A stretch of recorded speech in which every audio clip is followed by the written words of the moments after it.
Bonjour, nous sommes en 2015, dans le site de l'Institut Docteur Angélique.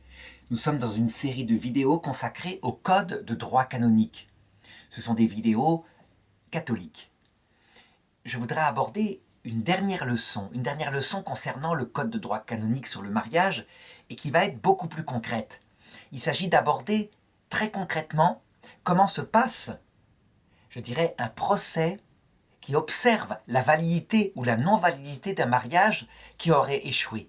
Donc en fait, cette vidéo, elle est dédiée aux personnes qui ont eu un échec dans leur couple catholique, dans un mariage célébré à l'église, et qui se demandent s'ils doivent poser la question. Donc ce sera une vidéo très concrète qui va regarder d'abord, faut-il poser la question et dans quel cas? Deuxièmement, comment ça se passe concrètement, ce genre de procès canonique? Et troisièmement, en fonction du résultat, si par hasard le résultat ne correspondait pas du tout à ce que en conscience on attendait, qu'est-ce qu'il faut faire? Alors la première question qu'il faut se poser, c'est, en cas d'échec de son couple, est-ce qu'il faut poser cette question à l'église? Alors, petit détail pratique, cette question, elle est posée à l'évêché. C'est son évêché, qu'on appelle l'ordinaire du lieu, ça veut dire l'endroit où est l'autorité, je dirais, par rapport à ces questions-là, qu'il faut poser la question. Donc, en fonction de sa paroisse, c'est l'évêché dont dépend la paroisse. Quelquefois, actuellement, il y a des officialités, ça veut dire des tribunaux ecclésiastiques interdiocésains, parce qu'il n'y a plus assez de prêtres, plus assez d'avocats ecclésiastiques. Dans ce cas-là, l'évêché dirigera vers l'endroit où il faut aller.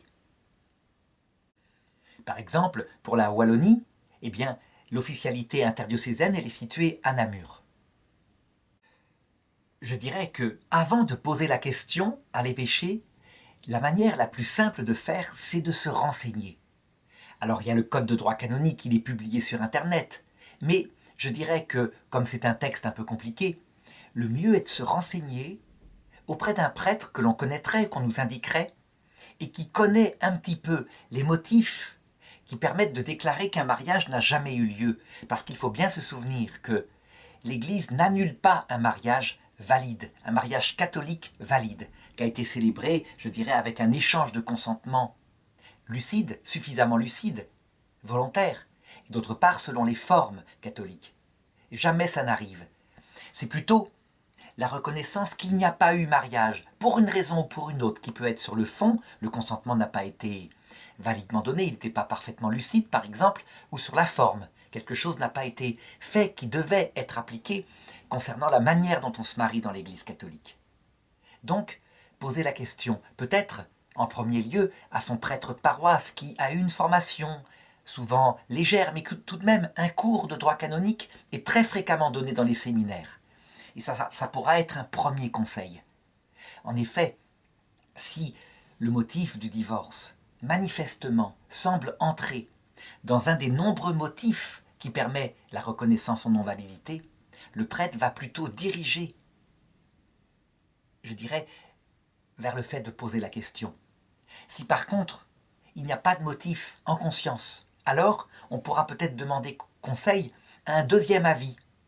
Par exemple, un avocat ecclésiastique qui est davantage spécialisé, que le prêtre pourra indiquer, et à ce moment-là, véritablement, s'il pense que c'est quelque chose de faisable, la question peut être portée officiellement auprès du tribunal ecclésiastique diocésain ou interdiocésain. Alors, avant de voir très concrètement comment on fait, il y a tout de même une objection qui se pose, objection théologique, qui a été soulevée par une femme sur Internet qui dit « Il ne faut jamais demander à l'Église la question de la non-validité de son mariage. » C'est une femme d'ailleurs qui témoigne en disant que, s'étant remis civilement avec quelqu'un d'autre, elle a préféré le quitter après sa conversion, plutôt que de poser la question à l'évêché de la validité de son précédent mariage religieux qui avait échoué. Je répondrai que l'attitude de cette dame n'est pas raisonnable. Poser la question à l'Église pour savoir si, quand on était jeune, son consentement a été lucide suffisamment ou pas, ce n'est que poser la question. Si cette dame dans sa conscience chrétienne, veut être fidèle à Jésus-Christ. Le problème n'est pas de poser la question à son Église. Le problème, c'est ensuite, en fonction de la décision que prendra le tribunal ecclésiastique, à qui Jésus a confié ce pouvoir, eh bien, de s'y soumettre humblement. Là, il peut y avoir acte d'obéissance. Mais si, sur l'un ou l'autre, parce qu'il faut être deux pour faire un mariage, et donc les motifs de non-validité peuvent être très bien sur l'autre, si soi-même on estime qu'on était parfaitement lucide. Est-ce que l'autre l'était? Eh bien, si l'autre ne l'était pas, le mariage des deux n'a pas été valide. Donc on pose la question. On ne perd rien à le faire. Alors ensuite, très concrètement, comment on le fait? Eh bien, il faut commencer par rédiger un mémoire. Un mémoire, ça veut dire un récit de ce qu'il s'est passé. En insistant bien sur ce que, en conscience, on pense être peut-être quelque chose qui indique qu'il n'y a pas eu véritablement mariage catholique. Par exemple, si on a conscience qu'on était très passionné, très jeune, que nos parents insistaient pour que ce mariage se fasse, ou par exemple, on l'a fait en précipitation parce qu'il y avait une grossesse, mais on ne savait pas trop ce qu'on faisait sous la pression sociale. On le marque dans la lettre. On marque tous ces détails-là. On marque ce qui s'est passé après. Alors, évidemment, dès le départ, on peut se faire aider par un conseiller, par un avocat ecclésiastique. Ça veut dire quelqu'un qui peut être un laïc et qui a fait du droit canonique un petit peu. Il n'est pas forcément diplômé, mais au moins, il indiquera ce qu'il faut marquer dans la lettre. Tout de suite, l'objection vient. On va donc étaler dans une lettre sa vie la plus intime, la plus privée. Oui, c'est vrai. Mais lorsqu'on pose cette question à l'officialité de son diocèse, l'Église s'engage à ce que cette procédure sera absolument secrète. Secrète, ça veut dire que rien ne pourra publier quoi que ce soit de ce que l'officialité saura. En échange du secret, l'officialité demande à ce que les choses essentielles au fort interne, ça veut dire concernant sa vie de couple, soient dites, afin qu'un jugement puisse être posé en fonction du droit canonique, donc de tous les motifs dirimants qui pourraient par exemple empêcher qu'un mariage valide soit célébré. L'aide d'un avocat ecclésiastique permet aussi de poser éventuellement des vices de forme. Par exemple, les bans n'ont pas été publiés, jamais, sans autorisation. Ou alors, le mariage, il a été célébré, par exemple, alors qu'on est catholique, dans une autre église. C'est un vice de forme. Il n'y a peut-être pas eu la demande de dispense, parce qu'il y a ici un mariage mixte. Bref, on indique tous ces détails-là. On indique aussi sur sa lettre les témoins éventuels. Les témoins qui peuvent être du côté de l'épouse, du côté de l'époux, qui peuvent témoigner de ce qui s'est passé. En effet, l'Église va entrer dans ce qu'on appelle une enquête. C'est ce qu'on appelle un procès inquisitoire. C'est pas accusatoire, on ne va pas accuser l'un ou l'autre, l'un contre l'autre, du tout. Il ne s'agit pas de prouver que l'autre s'est mal comporté, c'est pas le but, c'est une enquête. On veut savoir ce qui s'est passé pour pouvoir juger de la qualité du consentement au moment où le mariage a été célébré. Les témoins, donc, ça peut être ses propres parents, ça peut être des amis à qui on s'est confié.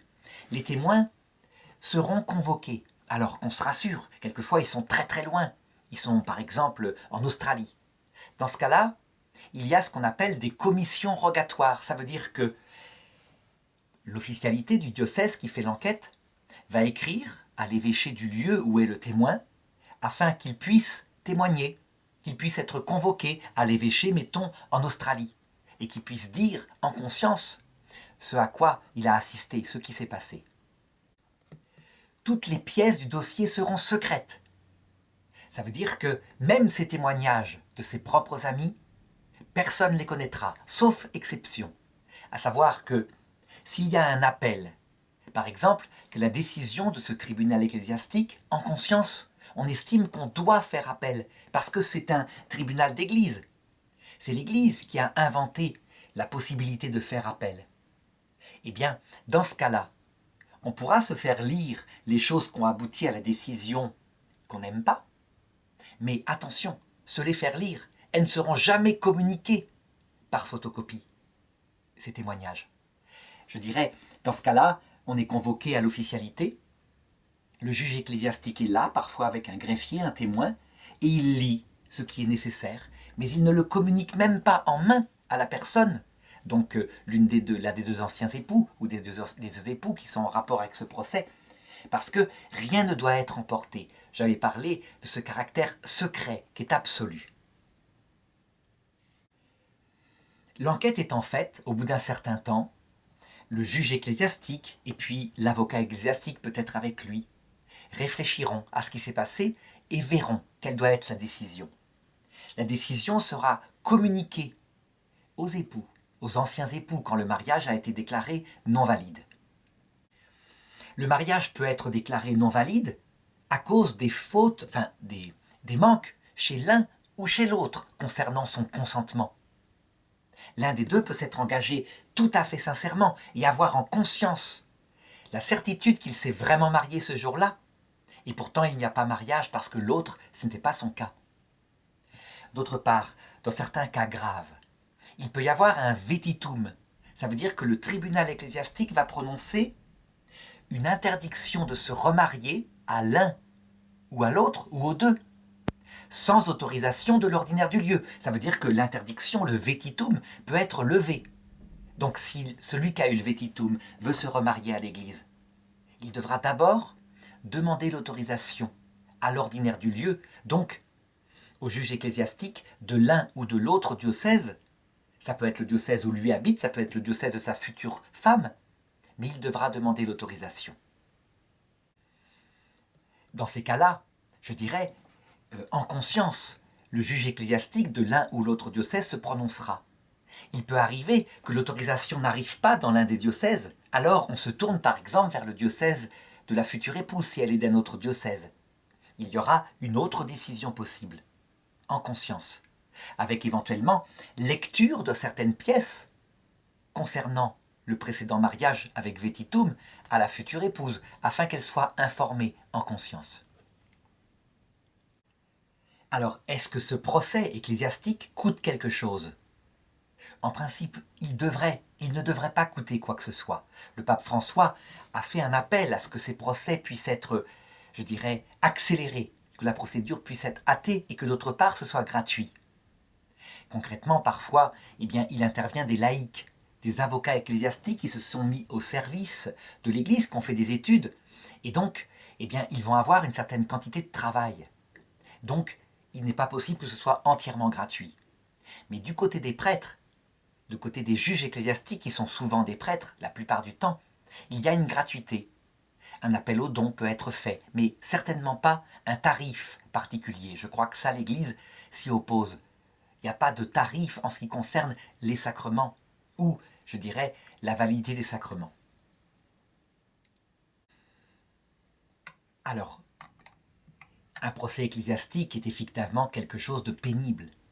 Je dirais que les couples qui ont divorcé civilement vont devoir raconter aussi, parce qu'ils seront convoqués, mais séparément bien sûr, des souvenirs qui sont douloureux.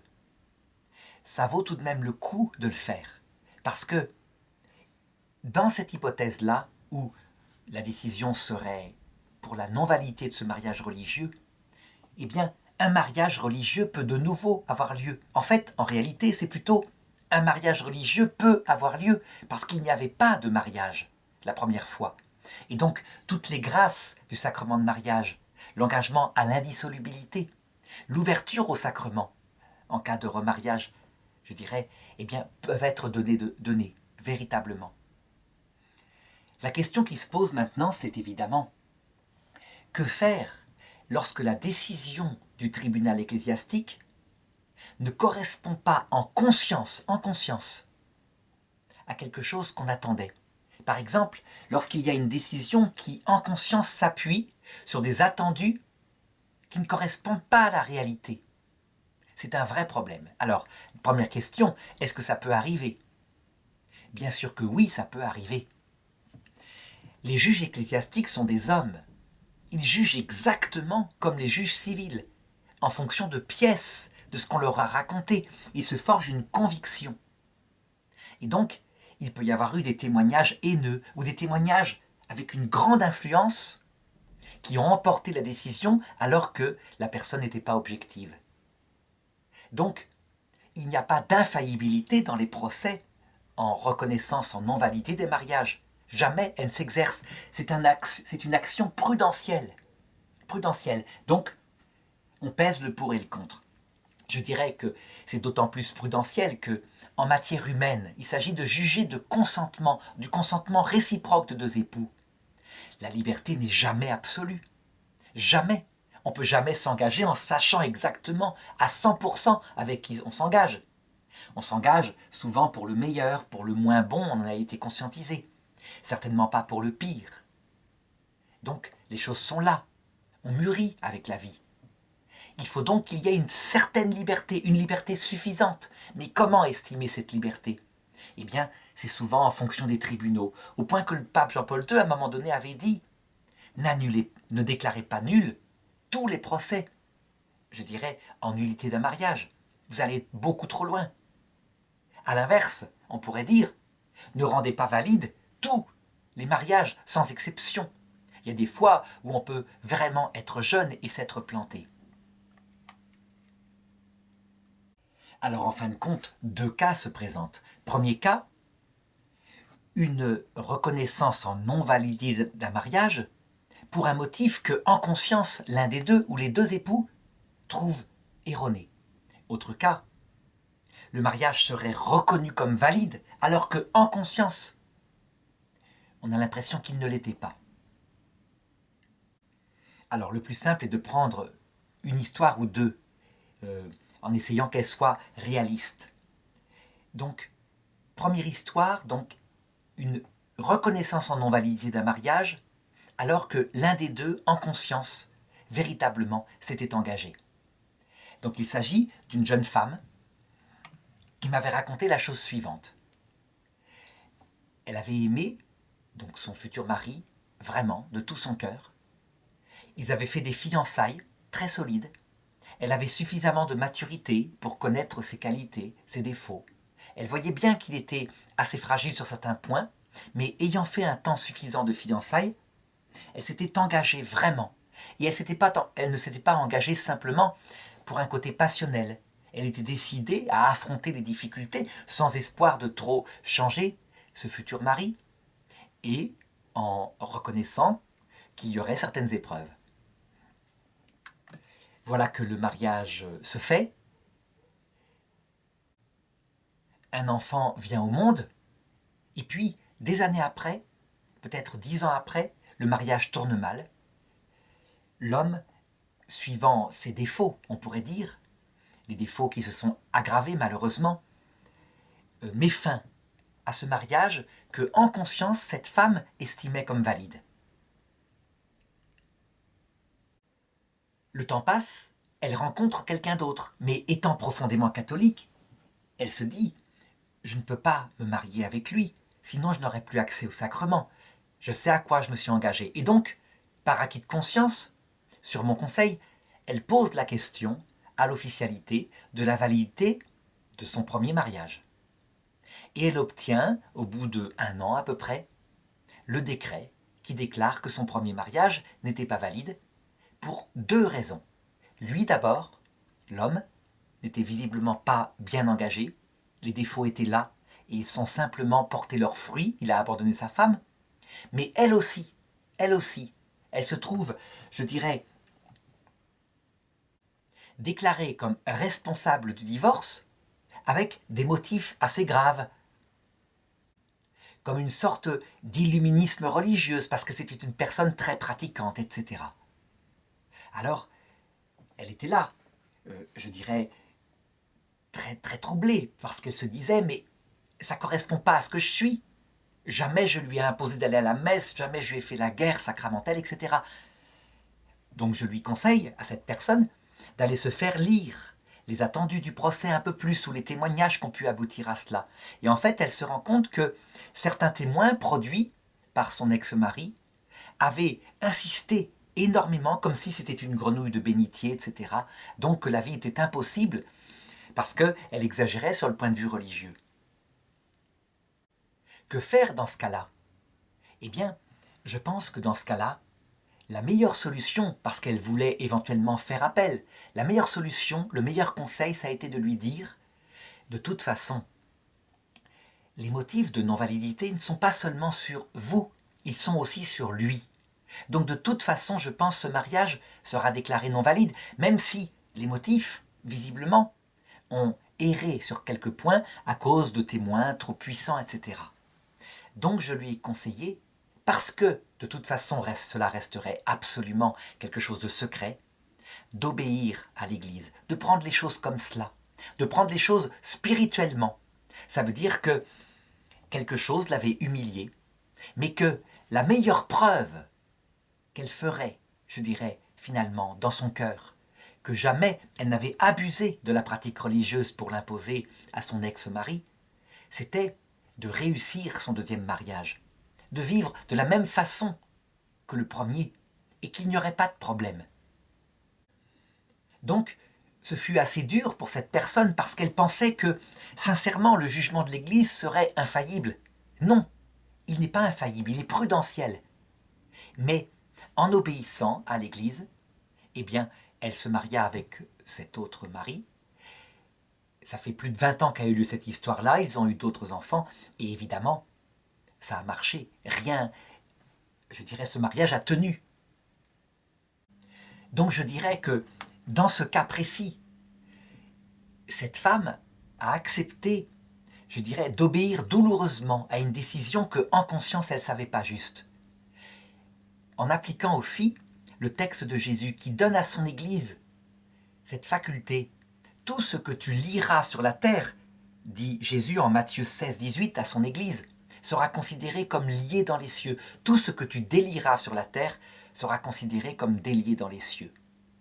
Le cas que je prends là est facile, mais il y a des fois où c'est beaucoup plus compliqué, où il peut y avoir des erreurs gravissimes en conscience. Eh bien, dans ce cas-là, il faut faire appel. C'est-à-dire que la décision, si véritablement elle n'est pas supportable, on pose appel de la décision. Le problème, c'est que souvent, l'appel va dans le même sens que la première instance. Et donc, on peut être confronté véritablement à une déclaration en non-validité que, en conscience, on estime fondée sur quelque chose d'autre que la réalité. Eh bien, je dirais que là, on entre dans une vie spirituelle. Je dirais qu'à un moment donné, on accepte. Et que justice sera faite lorsque les cœurs seront révélés en toute lumière de l'autre côté. L'autre cas peut maintenant arriver. Ça veut dire le cas où un mariage est déclaré valide alors qu'en conscience, on estime qu'il ne l'est pas. Ce cas-là est souvent plus difficile encore parce que on se retrouve lié et ça a des conséquences, surtout pour ceux qui sont chrétiens, dans la mesure où ils ont refondé une famille avec quelqu'un d'autre. Je parle évidemment d'un mariage, d'un remariage civil. C'est d'ailleurs le cas pastoral qui a le plus, je dirais, travaillé le synode sur la famille en 2014 et celui qui travaillera en 2015. Je disais tout à l'heure que l'Église n'a en aucune manière le pouvoir d'annuler un mariage sacramentel qu'elle considère en conscience comme valide. Je dirais que ça lui a valu parfois de gros ennuis, par exemple avec le roi Henri VIII d'Angleterre, qui voulait divorcer de son épouse royale, et l'Église n'a pas accepté parce que, en conscience, son mariage lui paraissait valide.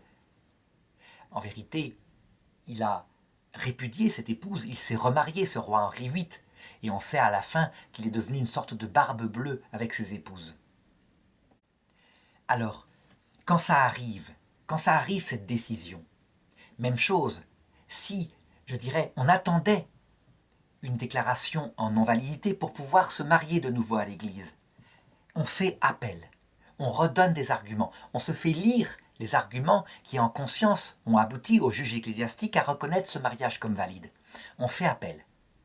Et si l'appel conclut à la même chose que le mariage était valide, on est appelé, je crois, c'est une vocation, on est appelé par le Christ, par son Église, à rester fidèle, quoi qu'il arrive, au premier mari. Mais attention, c'est un appel d'amour, ce n'est pas un piège en conscience. C'est un appel, je dirais, à quelque chose qui est de l'ordre de la vocation du mariage chrétien. Ça veut dire que, humainement, lorsque les épouses sont déchirées, que le couple est fini. Il est évident que l'alliance est morte. Mais c'est le mariage sacramentel, signe de la façon dont Dieu aime l'humanité. Dieu ne divorce jamais de l'humanité pécheresse. Jusqu'au bout, il est prêt à revenir quand l'autre demande pardon. Eh bien, le mariage sacramentel, lui, il est là. Il y a un appel à la fidélité, à l'attente. Marthe Robin, donc la célèbre stigmatisée française morte dans les années 80, était souvent confrontée à des fiancés qui lui posaient la question, en conscience, de savoir s'ils pouvaient se marier, alors que l'un des deux n'avait pas obtenu la non-validité de son mariage. Et voilà ce qu'elle avait répondu une fois à un couple. Elle leur avait dit « Je ne peux pas vous dire de vous remarier civilement à l'Église. Si l'Église le disait, je dirais que la parole de Jésus, qui appelle à la fidélité, ne serait pas suivie. » Et elle continuait, Marthe Robin, en disant « Si vous le faites, si vous vous remariez civilement,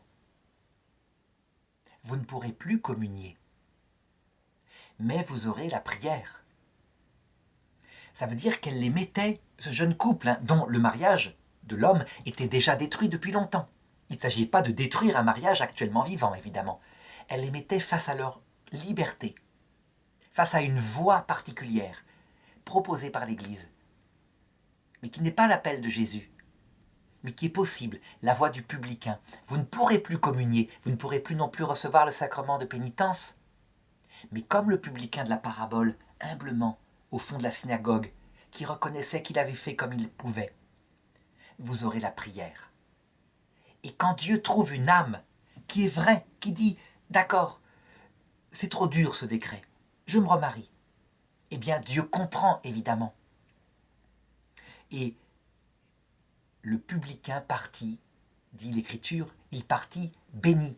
Ça veut dire que l'Esprit Saint vient dans le cœur de quelqu'un qui est humble. C'est l'humilité, je dirais, la première qualité, la reconnaissance qu'on fait comme on a pu. Il faut savoir d'autre part que ce remariage, là, civil, certains prêtres, assez durs, disent « c'est un adultère, il faut le détruire, vous devez, si vous ne voulez pas aller en enfer, abandonner ce mari avec qui vous n'êtes marié que civilement. » Cette attitude de certains prêtres est fausse. Jésus n'a jamais fait cela. Il y a des liens qui, si on les brisait, seraient une trahison. Jésus a été confronté à un cas comme cela avec la Samaritaine.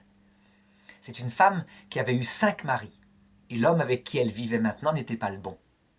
Si Jésus avait dû appliquer une règle de droit en fonction des nœuds terribles de sa situation, il aurait dit « Tu quittes l'homme avec qui tu es actuellement pour te remettre avec le premier qui a peut-être elle est peut-être partie depuis 25 ans. » C'est aberrant, évidemment. Jésus n'a jamais dit ça, il l'a mis simplement dans la vérité. Il lui dit « Va chercher ton mari ». Elle dit « Je n'ai pas de mari ». Il lui répond « En cela tu dis vrai, tu as eu 5 maris et l'homme avec qui tu vis actuellement n'est pas ton mari. » Il la met dans la vérité. Mais la situation ne peut pratiquement pas être déliée. Elle est tenue par ses propres passions qu'elle a construites dans sa vie. Et tout ce qu'elle peut faire maintenant, c'est être droite avec l'homme avec qui elle est. Donc on le voit, face à cette situation, il y a toute une pastorale de l'Église qui implique, je dirais, une vision plus profonde de ce que c'est que la vie chrétienne. Parce que la vie chrétienne, elle est d'abord fondée sur l'humilité du repentir et sur l'amour. Et donc dans certaines situations où on ne peut plus changer sa vie, eh bien, l'attitude du cœur peut être efficace pour conduire au salut, bien que les sacrements ne soient pas là. C'est la spiritualité du publicain. Il faut véritablement la mettre en valeur de plus en plus dans l'Église, afin que, je dirais, tout le monde n'étant pas parfait, chacun faisant comme il peut, tout le monde puisse s'approcher du Christ. C'est le désir du pape François. Et quand il dit « s'approcher du Christ », ça ne veut pas dire s'approcher forcément de l'Eucharistie. Non, c'est s'approcher du Christ qui est venu pour tous les hommes.